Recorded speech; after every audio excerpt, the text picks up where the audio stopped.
warahmatullahi wabarakatuh. Waalaikumsalam warahmatullahi wabarakatuh. Alhamdulillahilladzi an'amana bi ni'matil iman wal islam. Wassalatu wassalamu ala rasulillahi wa ala alihi wa sahbihi wa mawalah. Asyhadu an la ilaha illallah wahdahu la syarika lah. Wa asyhadu anna Muhammadan abduhu wa rasuluhu alladzi la nabiyya wa la rasula ba'dah. وقال الله تعالى في القرآن الكريم أعوذ بالله من الشيطان الرجيم إن الدين عند الله الإسلام وقال أيضا ومن يبتغي غير الإسلام دينا فلا يقبل منه وهو في الآخرة من الخاسرين وقال رسول الله صلى الله عليه وسلم Al-Islamu yahdimu ma kana qablah. Pertama yang saya hormati Bapak Ketua DKM beserta jajaran pengurus Masjid At-Taqwa, Bapak Haji Iman Basuki. Betul Pak Haji? Betul. Takut saya salah sebut. Saya baru kenalan insyaallah. Jazakumullah, terima kasih sudah memberikan kami kesempatan sehingga pagi hari ini kami bisa silaturahmi. Kemudian yang saya muliakan para guru, para setis, para tokoh masyarakat, para kiai, saya izin berdiri di sini. Kemudian tentu Bapak Ibu, jamaah salat subuh yang insyaallah dirahmati Allah Subhanahu wa taala. Apa kabar Bapak Ibu, sehat? Alhamdulillah, insyaallah sehat. Alhamdulillah, masyaallah. Ini ada ibu-ibu? Oh ada. Oh ada di rumah. Saya sudah serius Pak. Bapak Ibu rahmati Allah Subhanahu wa taala. Tentu salah satu nikmat terbesar buat kita adalah hari ini kembali Allah berikan kepada kita kesempatan hidup. Kemudian yang kedua, kita berada di atas agama Allah Al-Islam. Kemudian yang ketiga, kita berada di bulan yang penuh dengan kemuliaan yang setahun hanya cuma sekali. Kemudian yang keempat, hari ini kita berada di hari Jumat. Wallahi Bapak Ibu, nikmat mana lagi yang mau kita dustakan? Begitu besar nikmat yang luar biasa. Ya, adapun setelah saya masuk Islam, nasihat dari guru saya, ya, setelah masuk Islam kata beliau bahwa kita yang hari ini kembali dihidupkan oleh Allah punya dua kesempatan. Kesempatan yang pertama yaitu kita harus bertobat dari semua dosa-dosa kita. Kenapa? Karena hari ini kita hidup. Adapun saudara-saudara yang kemarin hidup atau kemarinnya lagi tapi sudah habis waktu sehingga mau tidak mau kemarin atau hari ini mereka harus tidur di kuburan sana. Mereka harus meninggalkan dunia ini. Dan kita hanya di atas agama Allah Islam ini kita tahu bahwa apa yang akan terjadi terhadap diri kita di balik kuburan sana. Wallahi, hanya di Islam kita mendapatkan informasi bahwa di sana cuma ada dua pilihan. Di sana ada nikmat kubur atau azab kubur. Kita sudah menentukan dengan cara kita hidup hari ini. Maka Bapak Ibu yang dimulakan Allah Subhanahu wa taala, tentu kita harus amanah dari umur yang Allah kasih, harta yang Allah kasih, kesempatan semua yang Allah kasih, kita harus jaga amanah-amanah ini semua. Kemudian yang kedua kata guru saya, karena hari ini kita hidup, maka amal ibadah, amal soleh kita harus lebih baik dari hari kemarin. Kalau kemarin kita baca Al-Quran cuma 5 ayat, hari ini harus 1 lembar. Kalau kemarin 1 lembar, hari ini 2 lembar. Wallahi tidak ada yang sia-sia. Kalau kita kemarin sedekah 10.000, hari ini 50.000. Ya. Karena kalau kita mati, ya ikut kita bawa ke alam kubur sana. Dan hanya di Islam kita dapatkan itu. Bapak Ibu rahmat Allah Subhanahu wa taala, bahkan Rasulullah sallallahu alaihi wasallam sudah menyampaikan kepada kita bahwasanya kata beliau ya dalam salah satu sabdanya, "Idza mata ibnu Adam inqata'a 'amaluhu illa min thalathin, shadaqatin jariyatin aw 'ilmin yuntafa'u bihi aw waladin shalihin yad'ulah." Saudara-saudara kita yang ada tidur di kuburan hari ini ya, cuma 3 harapan mereka. Pertama, sedekah jariah. Dulu hidup ya tanahnya diwakaf untuk masjid atau wakaf Al-Quran atau wakaf sumur dan lain sebagainya. Pahalanya wallahi terus mengalir untuk beliau-beliau di sana. Adapun kedua, mungkin pernah mengajarkan ilmu, maka ilmu-ilmu selalu diamalkan oleh saudara-saudaranya atau pahala yang mengalir. Ada pun yang ketiga, anak yang soleh. Jujur Bapak Ibu, hari ini ya, tahun-tahun ini kita mencetak anak soleh lumayan berat ya, karena kita hidup di zaman modern yang dimana anak-anak kita semua ya, kebanyakan mereka sudah jauh dari Allah ya, bahkan tidak kenal Nabi Muhammad ya. Maka ini adalah satu kesedihan, kita harus ya jadikan beliau-beliau atau adik-adik anak-anak kita ini kan aset kita kalau kita mati ya, maka jadikan mereka amal jariah. Alhamdulillah Bapak Ibu, tentu ini ada nasihat yang saya dapatkan setelah saya masuk Islam. Saya tadi sampai sini Pak dari Bintaro saya ya, lumayan hampir setengah 4 kurang saya berangkat ya, di jalan saya cari hampir 15 menit cari warung nggak ada, udah tutup semua. Ada 2 warung saya datang, nasinya habis. Saya nyampe sini belokan ada warung ya, beli roti. Saya bilang saya nggak bisa kalau makan roti, nggak kuat saya. Akhirnya saya bilang Pak, saya beli nasi aja lah. Masya Allah, beliau gorengkan telur. Jadi tinggal seberapa 6 menit kita makan di sini. Setengah, alhamdulillah. Mudah-mudahan Allah Subhanahu wa Ta'ala balas kebaikan beliau ya, Bapak Ibu yang ada di warung tersebut. Amin. Amin. Dan juga tadi saya sengaja diam-diam, dan saya mau bayar, beliau nggak mau Pak. Akhirnya saya ada anaknya beliau di luar, saya kasih uang 50.000. Saya udah datang ke masjid, rupanya beliau datang. Ustaz, ini saya terikhlas, saya nggak mau, saya mau dapat pahala. Masya Allah, kaget saya Pak. Dan dibalik Pak, tadi saya kasih uang 50.000, rupanya uang saya jatuh hampir 300. Saya nggak tahu, saya tahu cuma datang ngasih uangnya banyak, kok jadi banyak uangnya. Tadi saya cuma kasih 50.000. Masya Allah, wallahi Bapak Ibu, ini akhlak yang mulia. Dan tentu mungkin ini jatah-jatahnya para mualaf ya. Jadi saya punya satu mualaf, ada yang baru setahun, ada yang 2 tahun ya. Biasa kita belikan mereka untuk buka puasa, jajan, sehingga iman mereka tahu bahwa Islam itu peduli, Islam itu sayang. Alhamdulillah Bapak Ibu, semua tadi sahur ya. Alhamdulillah sahur. Masya Allah, nikmat luar biasa. Dan alhamdulillah Pak, saya tadi datang lihat masjid kita begitu megah ya, besar, bersih. Saya kalau safari Jawa ke NTT Timor Leste Pak ya, kalau pagi hari begini di NTT, saya mulanya dari Jakarta terbang ke NTT, dari NTT saya keliling ya, dari kampung-kampung sampai di tempat kampung saya Timor Leste sana. Kalau di kampung NTT beda-beda Pak, ada yang masjid dekat, mudah dijangkau. Kalau saya bergeser lagi di kampung lain, harus butuh waktu beberapa kilo, saya jalan kaki. Dan Bapak Ibu tahu, di sana mayoritas ya maksudnya Islamnya cuma sedikit, sehingga saudara-saudara kita di sana peliharaan anjingnya satu rumah bisa 3 ekor, 2 ekor. Jadi kalau saya pagi-pagi ke masjid, itu semuanya ribut Pak, ganggu saya anjing-anjing itu. Tapi orang sana udah tahu, oh ini kakak Orlando lagi pergi sholat. Ya, kalau di sini mungkin kalau ada ini kira maling ya. Kalau di sana enggak. Kalau saya di sana berkata, oh itu kakak Orlando pergi sholat. Alhamdulillah. Adapun saya kalau bergeser ke perbatasan Indonesia Timor Leste Bapak Ibu, kemarin saya harus sewa ojek Pak Ustaz.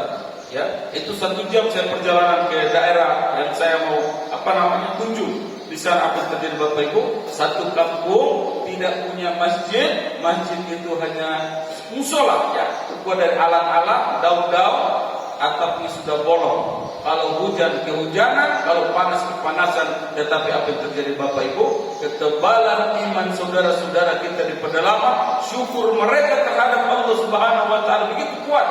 Dan alhamdulillah Pak, setelah saya safari dakwah kemarin di sana, kembali ke Jakarta, ada hamba-hamba Allah yang dititipkan Al-Quran, yang dititipkan uang. Berdirilah satu masjid hanya dalam waktu 2 bulan. Dana yang terkumpul kemarin 300 juta. Mungkin itu syukurnya mereka, sehingga Allah kasih nikmat, dikasih masjid yang bagus.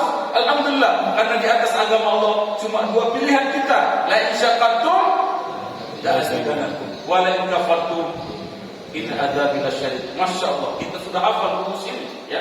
Tetapi dalam praktek kita ya, kita harus ini juga ya, harus pandai juga. Maka Bapak Ibu rahmat Allah Subhanahu wa Ta'ala, kita wajib bersyukur. Adapun sampai Timor Leste Bapak Ibu ya, kemarin saya ceramah di masjid terbesar Timor Leste, namanya Masjid Anur di ibu kota negara Dili ya. Orang tahu, orang-orang sana tahunya saya Kristen dulu ya. Rupanya saya di sana saya udah Islam. Alhamdulillah ya, suruh ceramah habis maghrib sama habis subuh ceramah lagi. Saya bilang tak pernah di Jakarta ada kejadian ini. Betul Ustaz? Ya, biasanya Ustaz itu jadwalnya setahun sekali. Ini di sana bisa satu malam 2 kali Pak, habis maghrib sama habis subuh. Saya bilang jamaahnya senang. Kenapa Bapak Ibu? Karena saudara-saudara ustaz-ustaz di sana mereka merasa, oh ini aset kita, ini putra daerah kita, ya. Karena maaf Pak, ya, kebanyakan orang timur sudah masuk Islam menjadi ustaz tidak mau. Ya, kenapa? Karena merasa kami itu tidak ada gunanya. Ketika keluarga saya tahu saya belajar di Jakarta, belajar Islam, kata mereka, Orlando, oh kau belajar agama kamu jadi ustaz, kamu jadi haji. Orang Timor Leste tidak butuh itu. Akhirnya banyak teman-teman tidak ada yang mau. Tapi saya bilang, ya Allah, saya ini berada dalam kebaikan. Ya, di depan manusia, saudara-saudara Kristen mungkin saya dianggap tidak ada gunanya. Tetapi di hadapan Allah kita belajar agama kita menjadi mulia. Maka alhamdulillah Bapak Ibu, dari ibu kota negara saya berlanjut sampai kampung saya butuh 7 jam perjalanan. Sampai di kampung saya apa yang terjadi Bapak Ibu? Di sana ketika datang waktu sholat tidak ada azan. Jangankan azan, masjid tidak ada. Dulu di zaman Indonesia ada masjid. Tapi setelah merdeka, masjidnya sudah tidak ada. Kaum muslimin, para mualaf murtad semua. Maka ini adalah salah satu nikmat yang wajib kita syukuri. Berada di mayoritas Islam, masjid kita banyak. Ya, di sana saya kalau mau sholat berjamaah, kalau lagi safari dakwah ke sana Bapak Ibu, saya harus naik angkot, perjalanan 4 jam, ya, kemudian bayarnya $4. Ongkosnya $4 Pak. $4 berapa $1 sekarang? 15.000, ya, 15-16.000. Berarti berapa itu? Hampir 60-70 ribu. Ya. Kalau pulang pergi saya sholat 120. Bapak-bapak tadi berapa bayar di sini? Ini angkot. Gratis ya. Wallahi ini nikmat Bapak Ibu. Ketika datang waktu sholat, Allahu Akbar, Allahu Akbar. Di mana-mana ada azan. Ini nikmat yang kita rindukan kalau kita berada di daerah-daerah minoritas. Tidak ada sekali Islam, orang pakai kopiah sarung, tidak ada. Ya. Saudara saya semua Pak. Di leher ada kalung, di tangan itu gelang, ada kalungnya juga, anting-anting, ada kalung. Ya, maksud saya di leher itu kalungnya ada salib. Ya, di tangan ada gelang, ada salibnya juga. Di anting-anting ada salib. Begitu mereka bangga syiar terhadap agamanya, maka kita juga harus jangan malu kemana pakai kopiah, pakai baju. Tidak usah malu. Ini syiar Islam. Ya, kemudian kita berada di kota ini pengajian di mana-mana, maka kita harus hadir sebagai rasa syukur kita terhadap Allah Subhanahu Wa Taala. Bapak Ibu rahmat Allah Subhanahu Wa Taala, tentu ya tadi sebagian sudah disinggung. Saya dulu tidak suka sama Islam. Saya lahir dari keluarga yang beragama Kristen Katolik. Bahkan sampai detik ini saya berdiri, semua ibu, bapak, semua keluarga saya beragama Katolik. Dan saya di rumah cuma Islam sendirian. Awal mula saya menemukan hidayah Islam di mana saya di NTT sana Pak. Ya, dulu saya dengan Islam itu teroris, penjahat, buruk semua. Ya, itu yang kami dengar. Sehingga kami benci. Ya, sampai suatu ketika saya termasuk salah satu anak muda yang waktu itu ikut rusak masjid, ya, bakar motor ustaz dan lain sebagainya karena kebodohan kami, tentuin oknum. Dan apa yang terjadi Bapak Ibu? Setelah di NTT sana saya melihat ada dakwah nama Ustaz Jainuddin. Ustaz Jainuddin Bapak Ibu dulu Katolik, ya, tetapi beliau masih Islam lewat dakwahnya tentara-tentara Indonesia yang masuk timur waktu itu karena mayoritas tentara Indonesia beragama Islam tadi. Dan alhamdulillah selain beliau bertugas di sana apa terjadi Bapak Ibu? Ketika datang waktu sholat beliau sholat berjamaah. Adapun di luar waktu sholat beliau peduli sama orang sekitar dengan akhlak yang baik. Singkat cerita Ustaz Jainuddin masuk Islam. Ya, dulu nama baptisnya Juwaki, tapi setelah masuk Islam dikasih Jainuddin Halim. Dan alhamdulillah Bapak Ibu, setelah beliau masuk Islam mulai belajar dan alhamdulillah setelah mendapatkan ilmu mulai berdakwah. Ya, tapi Bapak Ibu harus tahu, ya, di Indonesia hari ini 97% beragama Katolik mayoritas, sisa 3% itu ada Protestan, ada Islam, Hindu, Buddha dan lain sebagainya. Alhamdulillah Bapak Ibu, dulu juga begitu. Sehingga Ustaz Jainuddin ketika berdakwah bukan ceramah, mau ceramah siapa Pak?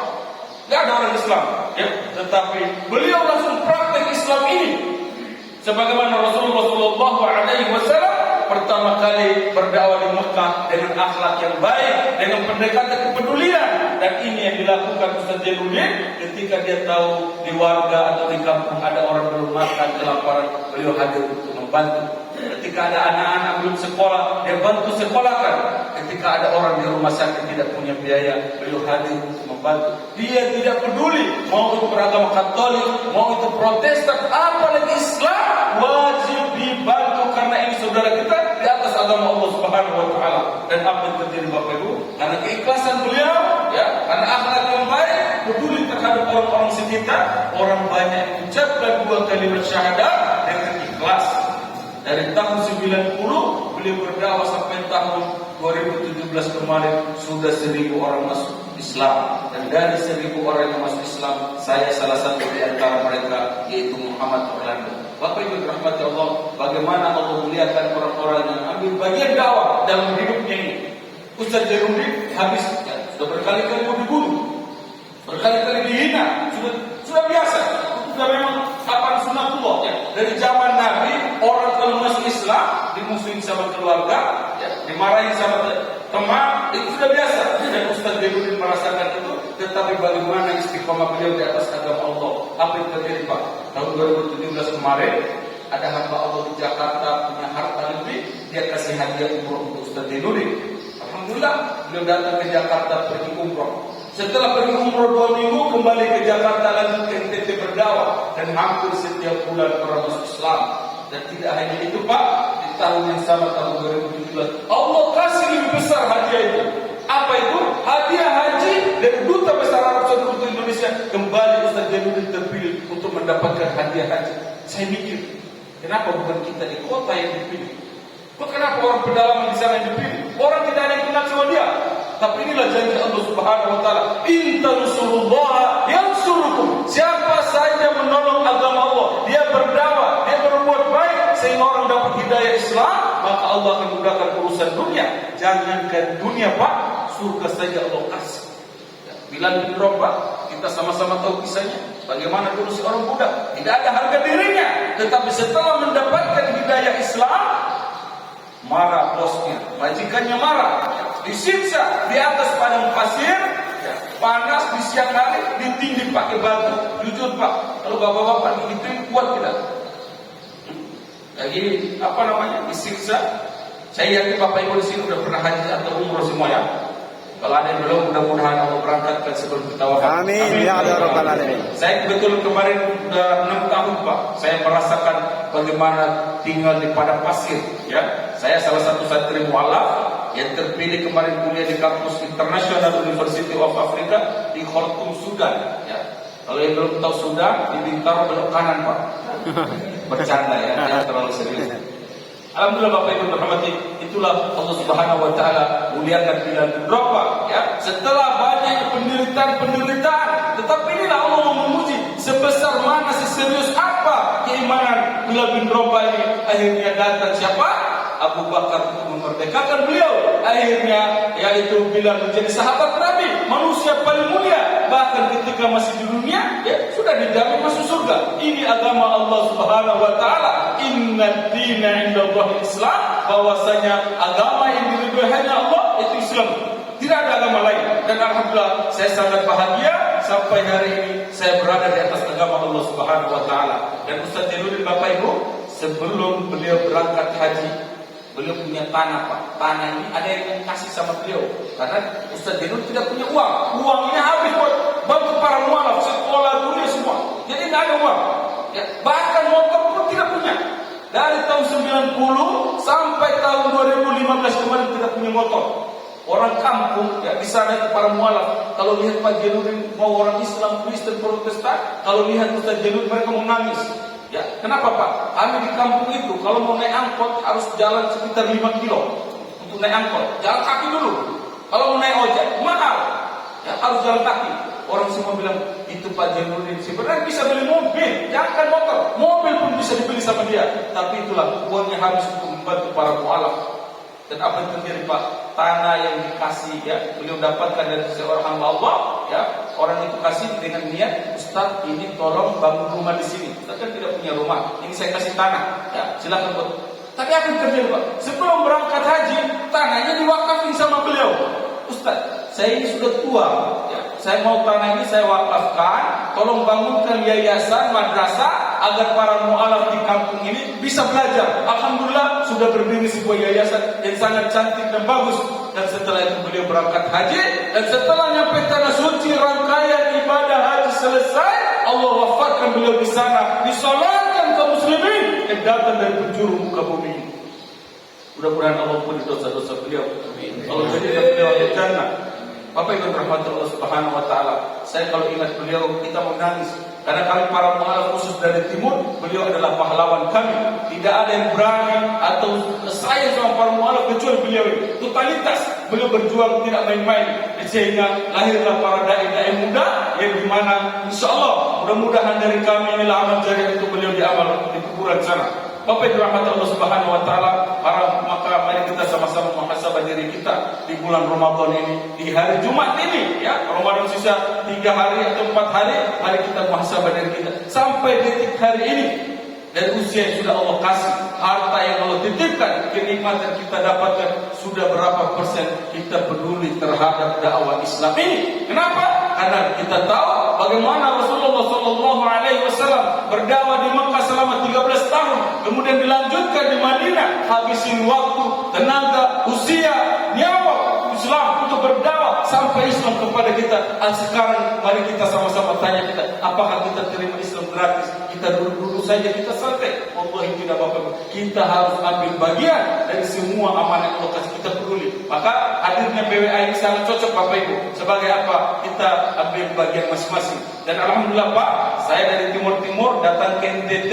Di sana baru saya lihat, oh Islam itu tidak sesuai yang dulu saya dengar. Rupanya Islam itu indah. Setelah saya tinggal sama keluarga Ustaz Janurin, di sana saya lihat bahwa Islam adalah orang yang paling taat sama Allah. Sehari 5 kali ibadah. Betul Pak?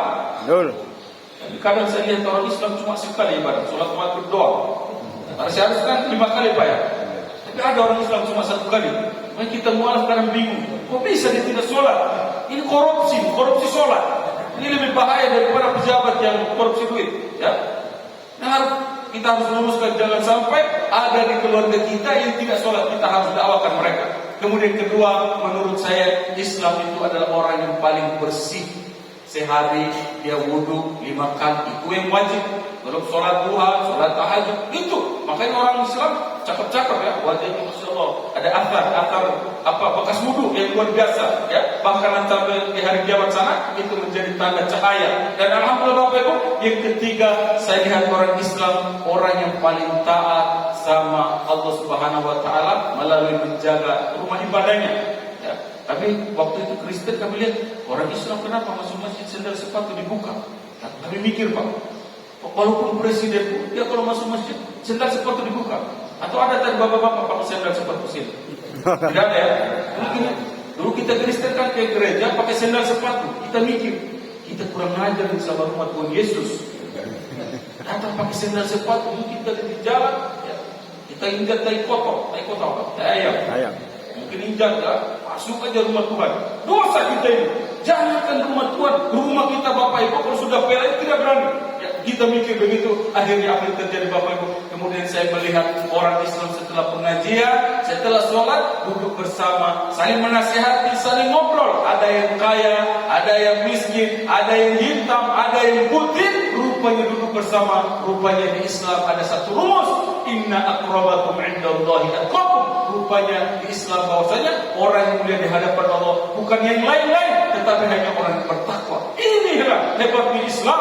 Masya Allah. Akhirnya saya mengucapkan asyhadu an la ilaha illallah wa asyhadu anna Muhammadar Rasulullah. Saya mengucapkan 2 kalimat syahadat yang ikhlas. Dan alhamdulillah Bapak Ibu, setelah saya masuk Islam, saya mendapatkan informasi dari guru saya. Kata beliau Muhammad Orlando, nama saya dulu nama baptis Arnaldo Pinto Pak. Ya, setelah saya masuk Islam dikasih Muhammad. Ya, nama panggilan saya Orlando. Jadi Muhammad Orlando. Maaf ya Dek, bukan Ronaldo ya, Orlando. Agak mirip-mirip memang karena kita jajahan Portugis. Jadi nama-nama orang Timor Leste, memang nama-nama orang Portugal. Kayak bapak saya Gabriel Pinto. Ya, jadi Pinto semua. Adik saya Ishak Pinto. Nah, itu marga kami. Dan alhamdulillah Bapak Ibu, setelah saya masuk Islam dikasih nama Muhammad, kemudian kata guru saya Orlando, kamu harus dengar salah satu firman Allah innamal mu'minuna ikhwah. Setelah kamu mengucapkan dua kalimat syahadat dan masuk Islam, yaitu kamu menjadi saudara penduduk bumi ini yang beragama Islam, menjadi saudara kamu. Allah mempersaudarakan kita. Alhamdulillah, terkhusus pagi ini bapak-bapak, adik-adik di sini menjadi saudara saya. Allah mempersaudarakan kita, maka kita harus saling mendukung, saling membantu dengan apa yang bisa. Kemudian kata Nabi, al-Islam yahdimu ma kana qablahu, bahwa Islam ini menghapus dosa-dosa sebelumnya. Ya, dulu saya tadi cerita pernah bakar motor ustaz sama teman-teman. Makanya saya kalau safari dakwah di Timor Leste, Pak, orang sana bilang, kau kan dulu bakar motor ustaz, lempar masjid kau, sekarang kau jadi pendeta orang Islam, katanya. Pendeta, Pak, mereka kata ustaz, jadi tahu pendeta. Apalagi saya pakai jubah seperti ini, bisa pakai jubah itu harus pastor, ya, hormat. Ini saya pakai begitu, Pak. Paling keluarga saya itu sekarang gado-gado, ya, ada yang Protestan, ada yang ada yang Kasikista, ada yang pastor, ada yang ustaz. Ya. Jadi kita bersaing berdakwah, ya, saling ini. Kalau ada waktunya kita duduk, abang saya itu musuhin saya sampai belasan tahun gara-gara saya Islam. Mereka bilang kau bikin malu saja kau. Ngapain kau masuk Islam? Teman saya sudah marah. Ya. Kau masuk Islam ntar kau nggak makan lagi daging babi. Daging babi kan enak. Betul Pak, dulu enak. Ya. Setelah masuk Islam, rupanya di Islam ada halal, ada haram. Dan babi termasuk haram, kami tidak makan. Ya. Dulu setiap kaki 4 kita makan, Pak. Ya. Kecuali hari ini kaki kursi ini tidak bisa dimakan. Ini keras, ya. Kalau lembut kita makan juga. Masya Allah. Ini kan kata guru saya. Alhamdulillah Bapak Ibu rahmatullah subhanahu wa ta'ala. Kemudian guru saya bilang, Orlando, setelah kamu masuk Islam, tugas kamu yang pertama, kamu wajib menuntut ilmu. Dengan ilmu kamu tahu siapa Tuhan kamu sebenarnya, yaitu Allah Subhanahu wa taala, pencipta langit bumi, yang menciptakan manusia pertama Adam dan menciptakan Yesus, yaitu Nabi Isa. Saya kaget, Pak. Rupanya Tuhan kami belum manusia. Ya, setelah kita belajar, harus dengan belajar. Dengan belajar orang tahu. Alhamdulillah. Kemudian dengan belajar saya tahu bagaimana keutamaan bulan Ramadan. Apalagi sekarang di akhir Ramadan, kita tahu di sana tawaran pahalanya begitu banyak. Kalau kita serius, Masya Allah, dosa-dosa kita juga akan dihapus yang lalu. Apalagi sekarang sisa 4 hari ini, mari kita manfaatkan dengan sebaik mungkin. Ada namanya malam Lailatul Qadar yang lebih baik daripada 1000 bulan atau 83 tahun. Ini luar biasa dalam Allah Subhanahu wa taala. Bapak Ibu rahmatullah, akhirnya saya berangkat, Pak. Sama teman-teman saya mualaf dari NTT sana, ya, Ustaz Jainuri kirim kami ke Jawa Timur naik kapal laut, belikan kami tiket berangkat. Karena keluarga sudah marah, teman-teman udah bully kita, udah dibodoh-bodohin. Kau masuk Islam, nanti burung kau dipotong, katanya. Jujur Pak, takut Pak waktu itu. Tapi kenapa orang Islam enggak? Orang Islam kok jahat, burung dipotong gimana? Ya, rupanya kata Ustaz, bukan dipotong itu, dibersihin, biar jadi bersih. Oh gitu Ustaz. Kita dengar bilang dipotong, kita takut ini habis. Ya. Alhamdulillah Pak, akhirnya kami berangkat ke Jawa Timur. Setelah perjalanan 5 hari sampai di daerah Magetan. Ada yang dari Magetan? Jawa Timur? Enten? Oh, banyak ya? Masya Allah. Kalau Magetan Pak? Oh, Suposo Jawa yang mana? Alhamdulillah Pak, 7 tahun saya hidup di sana sama teman-teman mualaf. Kami hampir 50 orang di sana kami belajar, ya. Tetapi tentu harapan kami tidak sesuai dengan apa yang kami lihat. Dulu kami lihat di TV pesantren itu tingkat, bagus, nyaman, makanannya ada. Sampai Jawa Timur Pak, di Magetan, di bawah kaki Gunung Lawu itu, daerah Pelausan. Apa yang terjadi Pak? Masya Allah, pesantren kita sangat sederhana. Ya, bangunan tahun 80-an lah. Orang di situ, orang kampung yang belajar cuma 3 orang, orang Jawa, cuma 3 orang yang belajar di situ. Kita bilang, kenapa tidak ada orang mau belajar di sini? Ya, sekolahnya kayak begini jelek, siapa yang mau di sini? Makannya juga, alhamdulillah, kadang 3 kali, kadang 2 kali, kadang sekali, kadang tidak ada makan. Ya, makanya waktu itu, jangankan kalau udah urusan perut Bapak Ibu, jangankan mu'alaf, asli Islam bisa murtad, gara-gara perutnya lapar, betul Bu?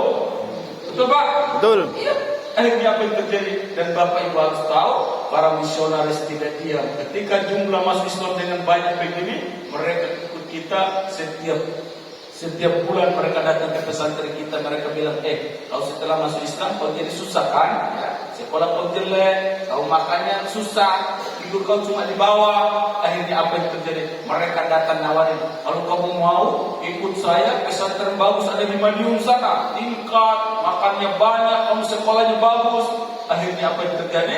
Karena sering datang, kemudian saudara-saudara kita sekitar kurang peduli terhadap nasib para mualaf, murtad 20 orang waktu itu. Dan jujur Bapak Ibu, saya sakit hati lihat orang Islam waktu itu. Kenapa orang Islam tidak bantu? Kenapa orang Islam kurang perhatian? Ya, maka kita harus peduli Pak. Apalagi para mualaf masih rawan. Di sana keluarganya marah, teman-temannya bully, sampai di Jawa hidupnya lebih sulit. Akhirnya apa yang terjadi? Saya waktu itu ingat nasihat guru saya, Orlando, setelah pertama masuk Islam, kamu belajar menuntut ilmu. Kedua, kamu amalkan ilmu itu. Kamu tahu bahwa Islam itu penyayang, Islam itu peduli. Akhirnya Pak, ketika datang liburan sekolah, saya nyari rongsokan 7 kilo saya lewat sungai-sungai di pelausan sana itu, daerah Magetan. 7 kilo saya jalan kaki dari pagi, pulang sore, hasil rongsokan saya jual dapat 30.000. Alhamdulillah. Ya, bersyukur alhamdulillah. Itu udah besar buat saya. Saya langsung ke pasar Bapak Ibu, 15.000 saya langsung beli kaos di pasar. Wallahi kaos saya ini 1000% halal.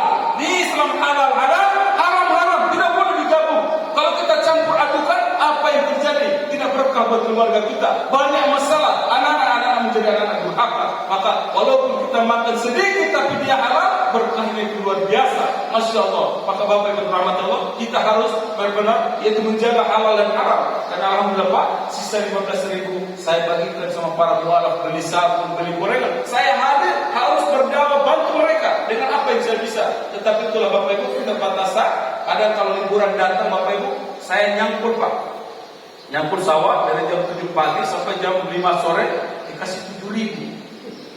Padahal kalau orang kampung itu yang nyangkut dikasih berapa Pak? 25.000. Dikasih rokok, dikasih makan.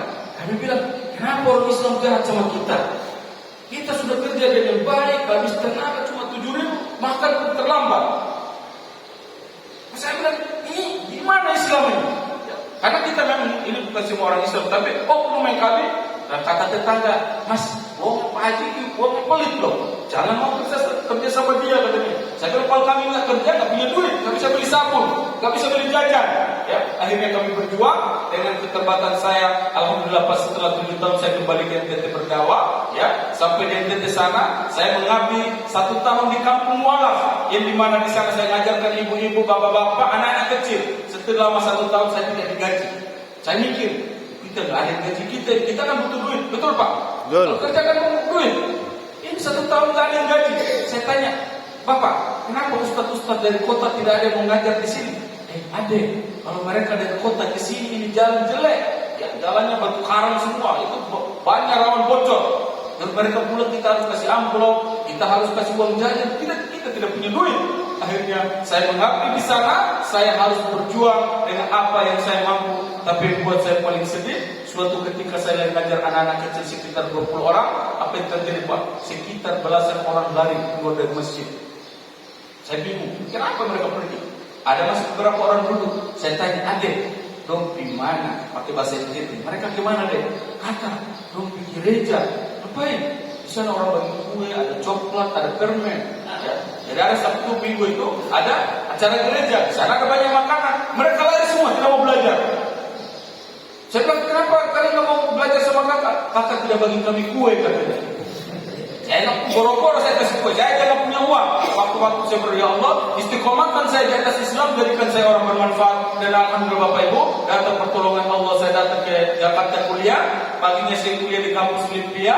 Ya. Dari 700 orang yang tes, yang diterima cuma 60 orang. Dan 60 orang itu orang-orang pilihan, kecuali satu Muhammad Orlando. Itu mungkin karena izin Allah Subhanahu Wa Taala, saya salah satu 60 yang diterima. Dan pagi saya kuliah di Olimpia, sorenya saya kuliah di kampus Al-Hikmah. Rupanya ada, Masya Allah, Ustaz Iwan. Ya. Dia kakak kelas saya satu alma mater. Kami di kampus di Al-Hikmah Jakarta. Di sana di Jakarta 2 tahun pertama Pak, saya luntang lantung di masjid. Tidak kenal siapa-siapa deh. Tidur-tidur di masjid, di pinggir jalan, cari jual gorengan di Jakarta awal-awal. Tapi saya selalu ingat sama janji-janji Allah. Wallahi Bapak, kita harus yakin sama ayat-ayat Allah. Fa inna ma'al usri yusra. Di balik kesulitan hidup kita, di di sana ada kemudahan.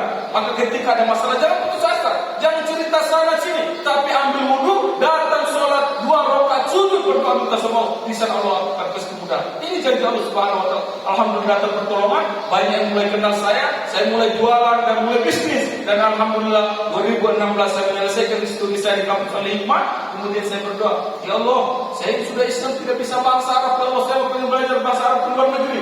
Alhamdulillah 2017 Allah kabulkan doa saya salah satu santri mualaf yang terpilih kuliah di kampus International University Afrika di Khartoum, Sudan sana. Selama 6 tahun, alhamdulillah Pak, di sana pagi saya kuliah, sorenya saya ke kajian syekh ulama-ulama, malamnya saya buat tempe. Ya, di sini nggak ada slide. Ya, kalau tempat lain ada slide-nya, saya jual tempe Pak. Alhamdulillah, ya, dari tempe ini sebulan saya bisa dapat $500 Pak. Ya, $500 itu lumayan lah, sekitar 8 juta lah dari hasil jualan ini. Bahkan duta besar sudah Indonesia itu sudah itu langganan tempe kami. Dan alhamdulillah Bapak Allah Subhanahu wa taala. Kemudian ketika datang liburan, saya borong kurma muda di sana. 1 kilo 30.000 Pak, Brutok. Saya beli, ya, 40 kilo taruh di koper. Perjalanan saya dari Sudan sampai Indonesia PP 11 juta. Saya datang bawa kurma muda 40 kilo, saya jual di Jakarta 1 kilo 200 sampai 300.000. Maaf bapak-bapak jangan protes ya, bukan saya jual mahal. Ya, tapi memang harganya begitu di Jakarta. Dan alhamdulillah setelah terkumpul uang, saya berangkat ke NTT Timor Leste Safari Dakwah, dan di sanalah saya yaitu di pedalaman berkunjung, ya. Tadi slide yang di NTT mana? Yang sama jamaah di sana Pak. Saya keliling, ya. Ada uang lebih saya bagi untuk saudara-saudara yang mualaf di sana, dan alhamdulillah sampai Timor Leste saya datang bawa sembako untuk ibu saya. Ibu saya heran, ini anak masih kuliah bisa sampai sini dengan modal ongkos belasan juta. Dari mana uangnya? Wallahi Allah yang bantu. Kalau kita peduli sama dakwah ini, semua orang mudah. Coba dari Sudan, Afrika sana sampai Timor Leste belasan juta Pak. Mana saya punya uang? Tidak ada, saya bukan orang kaya, tapi Allah yang mudahkan. Karena kita pergi berbakti dan menyampaikan kalam kebenaran agama Allah. Dan sampai sini saya peluk ibu saya minta maaf Mama, lu Orlando sudah maki-maki, lempar rumah, bikin malu orang sini semua tahu. Semua keluarga saya nonton, mereka heran, kenapa ini anak jadi baik, kenapa jadi lembut, dia tidak lagi mabuk, tidak lagi bicara kasar, maki-maki. Dan inilah yang diajarkan Islam. Alhamdulillah Bapak Ibu, setelah saya pulang dari sana apa yang terjadi? Ya, tadi yang slide tadi, mana yang santri? Dan alhamdulillah, ini mereka ikut saya masuk Islam. Ini yang baru syahadat ini ada 3 orang. Ini awal ada 3 orang. Mereka telepon kakak, kami mau ikut kakak masuk Islam, boleh tidak? Dan alhamdulillah Pak, saya buat rumah yayasan rumah ngaji mualaf, yang dimana saya peruntukkan sebagai wujud peduli saya terhadap dakwah Islam ini. Dan ini yang saya bisa Bapak Ibu. Dan alhamdulillah, ya, mereka saya kirimkan 5 juta, mereka naik kapal laut, ya, 4 hari sampai Jakarta. Setelah nyampe 1 hari kita diskusi, hari kedua saya syahadatkan. Dan dalam 1 bulan setiap sholat 5 waktu saya ajarin baca Iqra, ajarin perbandingan agama, akhlak. Mereka 1 bulan sudah bisa baca Al-Quran. Dan dalam waktu 1 tahun mereka sudah hafal 2 juz. Bapak Ibu sudah hafal berapa juz? Juz alpukat atau juz mangga? Juz melon. Ya, kita harus semangat, ya, semangat.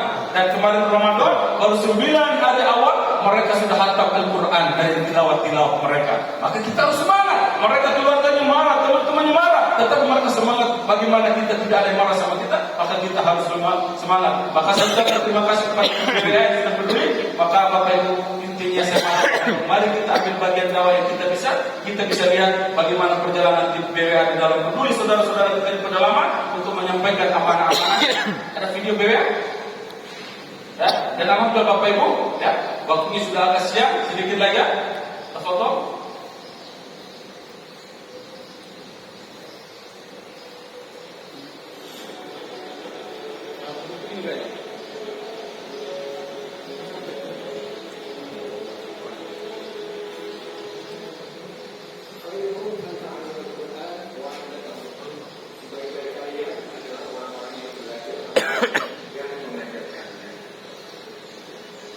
Saya juga bayangkan di Al-Quran Batak ini ada pulau terkecil di bawah negeri kita ini. Namun suara-suara tersebut akan berbahaya saat melihat kebahagiaan yang kembali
jalan yang mungkin mereka lewati untuk menuju ke Kecamatan Timur memberikan 240 Al-Quran untuk masyarakat muslim yang ada di sana.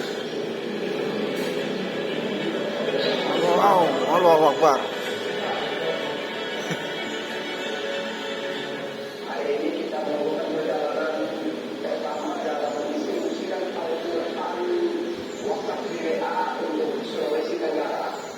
Perjalanan ini menggunakan kapal lawan nelayan EPT bertolak dari Adonara, dan titik pertama yang akan kita distribusikan yaitu di Pulau Batu Atas, Provinsi Sulawesi Tenggara.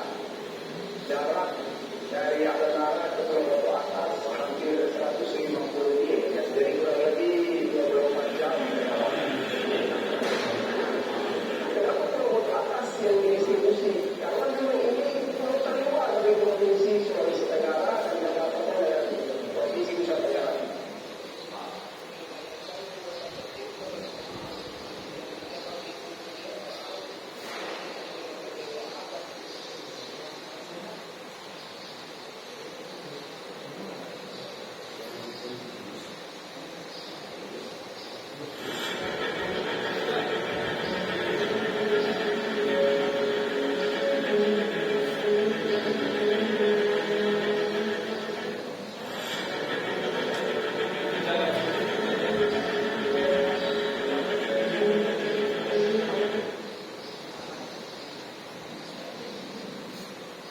Alhamdulillah Bapak Ibu, inilah dokumentasi perjalanan tim BWA di dalam menyampaikan amanah-amanah untuk wakaf Al-Quran. Ya, tadi saya sudah dengar bagaimana BWA sudah sering datang ke masjid ini. Tentu Bapak Ibu, ini adalah kesempatan yang dimana kita bisa membantu saudara-saudara kita di pedalaman. Ya, saya yakin Bapak Ibu tadi sudah lihat video ini, ya sekilas bagaimana perjalanan ke sana agak sulit. Ya, jalannya jauh, rusak, pindah naik mobil, motor, kapal dan lain sebagainya. Tentu kita harus bagi-bagi tugas dakwah ini dengan sesuai yang kita bisa, kita mampu. Saya bisa mencetak regenerasi dai, anak-anak mereka ikut saya masuk Islam, saya kuliahkan mereka, saya sekolahkan mereka di yayasan saya Rumah Ngaji Mu'alaf, ya. Dan kadang ketika datang ada rezeki lebih, saya kirimkan untuk keluarga mereka di sana sebagai peduli saya terhadap dakwah ini dan keluarga mereka. Maka kenapa baik sama kami? Ya, seperti inilah Islam mama. Islam itu baik, Islam itu sayang sama orang, peduli sama semua orang, bukan teroris Islam. Dan Bapak Ibu, di yayasan saya Rumah Ngaji Mu'alaf itu khusus para mu'alaf, ya. Tetapi ada banyak juga Kristen di situ. Jadi mereka coba dari NTT datang sekolah di Jakarta, kerja di Jakarta, baru 1 bulan, 2 bulan nggak betah, mau pulang ke NTT, nggak punya duit. Teman-teman yang Kristen di sini tidak ada yang peduli. Terus mereka ada yang bilang, oh di sana ada Rumah Ngaji Mu'alaf, punya Ustaz Orlando kakak kita orang Timor Leste. Kamu di sana itu dibantu. Alhamdulillah Pak, mereka datang tinggal sama saya kasih makan, tinggal di situ, ya. Ada yang sudah 3 bulan, ada yang 4 bulan, ya. Mau perempuan, mau laki-laki, cuma saya peraturan. Kalau di sini perempuan harus menggunakan pakaian tutup aurat, tidak boleh seksi-seksi, ya. Celana pendek atau kecil tidak boleh. Ini Islam. Alhamdulillah mereka peraturan. Kemudian kalau suruh Bapak Ibu, saya suruh ikut dulu mendengarkan bagaimana kajian kami. Bagaimana? Ya, saya ajarkan akhlak terhadap diri sendiri, akhlak terhadap orang lain, terhadap tetangga. Mereka kata, oh Islam begini. Setelah berkumpul di sini, ikut belajar sama kami, apa pendapat kalian terhadap kami para mu'alaf? Apakah kalian akan mendukung teroris? Tidak kakak, sekarang kamu tahu Islam itu baik. Rupanya setelah saya belajar Islam tidak ada teroris. Saya kata kalau kami teroris, kamu dari kemarin kita sudah bunuh di sini. Siapa mau cari? Betul Pak? Ya, saya mau ajarkan mereka bahwa Islam itu tidak sesuai. Dan alhamdulillah Bapak Ibu, hari ini BWA hadir di sini, ya. Tentu Bapak Ibu silakan ambil bagian dakwah dan berwakaf Al-Quran. Saya mau ajarkan tawarin Bapak Ibu, mari ambil bagian untuk peduli terhadap saudara-saudara kita di pedalaman. Dari harta yang kita punya, harta yang Allah titipkan kepada kita, ada rezeki, ada bagian saudara-saudara kita di sana. Adapun Bapak Ibu, ya, musafnya, ya, 1 buah musaf itu biayanya 150.000 satu musaf, dan 150.000 ini Bapak Ibu kegunaannya pertama untuk biaya percetakan Al-Quran, kemudian yang kedua biaya untuk pengiriman musaf ini ke pedalaman-pedalaman. Tadi kita sewa mobil, motor, kapal, itu biayanya banyak. Kemudian yang ketiga paling penting yaitu Bapak Ibu biaya pembinaan dai-dai di pedalaman. Saya kemarin ngabdi di NTT, tidak ada yang bantu saya, jujur. Ini kita goyah. Ya. Kalau dai-dai hanya ikhlas-ikhlas tidak ada yang bantu, bisa mereka tinggalkan jamaah. Akhirnya kalau kita kirimkan Al-Qurannya sampai. Kalau tidak ada yang ngajar, percuma. Gimana mau jadi amal jariah? Maka insya Allah dengan 150.000 ini kita sudah banyak berbuat kebaikan-kebaikan. Maka silakan Bapak Ibu ambil bagian. Ya, di sini ada beberapa paket mushaf Al-Quran Bapak Ibu. Dari 100 paket mushaf Al-Quran, biayanya 15 juta. Kemudian yang kedua, yaitu 50 mushaf Al-Quran, biayanya 7.500.000. Kemudian paket yang ketiga yaitu 20 mushaf Al-Quran, biayanya 3 juta, dan 10 paket mushaf Al-Quran, biayanya 1.500.000. Ada 5 mushaf, 5 Al-Quran, biayanya 750, dan 150. Silakan Bapak Ibu sesuai dengan kemampuan kita di bulan Ramadan ini setahun cuma sekali, sisa 3 hari lagi. Saya yakin BWA datang di tahun depan lagi atau masih lama, ya. Maka Bapak Ibu, hari ini kita hari Jumat yang luar biasa, Masya Allah, ya, kita bersyukur kepada Allah. Mudah-mudahan kebaikan ini, pertama Bapak Ibu, Allah kita harus ingat bahwa kita harus sama-sama berdakwah. Tidak bisa sendiri-sendiri, ya. Kita menjawab kita sama-sama. Jangan saudara kita dakwah, kita harus ambil bagian. Dan lebih penting ada saudara-saudara kita yang sudah tidur di kuburan sana, yang mereka juga mengharapkan pahala dari kita, saudara masih hidup. Mungkin beliau-beliau dulu hidup menjadi berjasa buat kita jadi sukses atau terbantu karena apa kebaikan mereka. Mari kita wakaf Al-Quran untuk diri kita, keluarga kita, sama saudara-saudara kita yang sudah wafat. Atau mungkin pernah saudara-saudara kita ini tinggalkan harta untuk kita, ya, harta waris, maka kita kirimkan untuk mereka, ya, sehingga pahala dia mengalir untuk saudara-saudara di alam kubur sebagai wasilah menuju surga Allah Subhanahu Wa Taala. Jujur, saya setelah masuk Islam banyak dapat keajaiban dari Allah. Saya ketemu orang, ya, cuma 15 menit ngobrol, 2 bulan kemudian saya pergi ke NTT Timor Leste, banyak masalah, teman saya murtad, saya stres, hampir murtad, ya. Tapi saya minta Allah istiqomah saya datang Islam. Alhamdulillah Pak. Dalam waktu 2 hari saya stres, tiba-tiba datang pertolongan Allah. Saya dikasih hadiah umroh sama orang yang saya kenal 2 bulan lalu. Saya kemarin mau nikah Pak, uang saya cuma 100.000, ya. Tiba-tiba ada hamba Allah di Jakarta, orang kaya, hadir ikut acara saya, ya. Ada 6 mobil. Calon mertua saya heran, katanya kakak tidak punya keluarga di Indonesia, tapi banyak yang datang orang-orang kaya. Saya tidak tahu. Saya inilah wasilah kalau kita berbuat baik, mungkin dulu pernah bantu para mualaf, Allah datangkan pertolongan pasti kita butuh. Dan alhamdulillah Bapak Ibu, saya tahun lalu 2023 dapat lagi hadiah umroh. Saya 2 bulan tidur di Masjidil Haram. Ya, karena kebaikan langsung Allah balas, ada nanti. Ini jangan jawab. In ahsantum li anfusikum. Jika kalian berbuat kebaikan buat diri kalian sendiri. Innal hasanati yudhibna sayyi'at. Bahwasanya kebaikan-kebaikan yang kita buat ini menghapuskan dosa-dosa kita. Dan singkat saya tutup dari kisah Pak. Ya, kemarin di Afrika saya ketemu kawan saya orang Afrika. Saya datang ke bilang, Assalamualaikum Muhammad. Waalaikumsalam. Wallahi Muhammad. Al-yawm ma akaltu syai'. Ana ju' syadid. ممكن تساعدني منذ 7 ما وجدت دروس حتى ما وجدت عدد وما أكلت شيء. Ada bisa terjemah? Tidak ada. Saya terjemah pada bahasa Timor Leste. Alhamdulillah kata teman saya bilang orang Afrika Pak, dia 5 tahun kuliah di Sudan tidak pernah dapat kiriman, tetapi bagaimana semangat beliau dari datang cuma hafal 1 juz, dia pulang sudah hafal 30 juz. Wallahi saya sayang sama dia Pak. Saya peduli dengan apa yang saya punya. Saya uang cuma 30.000, ya. 2 minggu lagi baru tangan muda. Saya datang kasih 10.000. Tafadhol ente Pak ini beli makan. Sisa saya mau 20.000 Pak. Saya ke masjid mau sholat duha, mau ngaji, mau murojaah hafalan saya. Tiba-tiba ketemu mahasiswa dari Ambon. Ustaz, saya mau beli air tidak punya uang, boleh minta uang? Emang saya kelihatan orang kaya Pak? Orang ketemu saya minta uang. Tapi inilah kita semua sudah peduli sama orang. Sehingga saudara-saudara kita yang baik, walaupun ada yang akan terus kita bantu. Mungkin dengan ilmu wasilah mereka menjadi anak-anak baik. Dan alhamdulillah Pak, saya masuk masjid, uang saya sisa 10.000 untuk 2 minggu bertahan. Saya kira itu tidak masuk akal, tidak mungkin. Tapi saya yakin sama Allah, Allah pasti balas. Dari dulu saya masih Islam, itu saya yakin. Dan apa yang terjadi Pak? Habis sholat duha saya lagi baca Al-Quran. Tiba-tiba teman saya di Jakarta, tukang ojek, teman kuliah dulu kita di Alif Mausad, namanya Ustaz Diki, ya. Dia chat saya, Ustaz, saya minta nomor rekening antum. Sebenarnya ente mimpi apa? Kok hubungi saya tiba-tiba minta nomor rekening? Saya mau kirim buat antum ini. Saya bilang enggak, ente kan tukang ojek, udah uang itu buat istri anak enggak mau saya. Enggak, saya mau kasih sama antum. Ini saya dapat rezeki katanya. Rupanya apa? Setelah saya pulang ke Indonesia dia cerita, saya teman tangan saya dia sudah laku 1 miliar. Jadi itu saya kasih hadiah buat kamu katanya. Masya Allah, dia kirim berapa? 1.500.000. Maka Bapak Ibu, silakan kita pilih bagian hari ini. Ada brosur tadi sudah dibagikan di situ Bapak Ibu. Ada nomor rekening di situ. Silakan Bapak Ibu ambil bagian. Mau 1 mushaf, 5 mushaf. Saya harap bisa hari ini 50 atau 100 ya. Kalau kita bisa 55 atau 30, silakan ambil bagian Pak. Ya, jangan lupa luruskan niat karena Allah.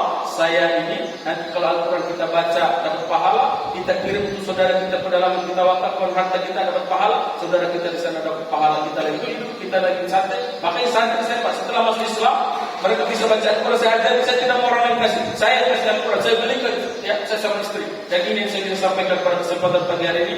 Saya mohon kepada Bapak kepada KM, Bapak-bapak, ibu-ibu sudah sabar duduk di sini. Mudah-mudahan silaturahmi kita ini terjaga. Kenapa saya agak lama Pak? Karena Bapak Ibu jarang lihat orang Timur Leste ceramah.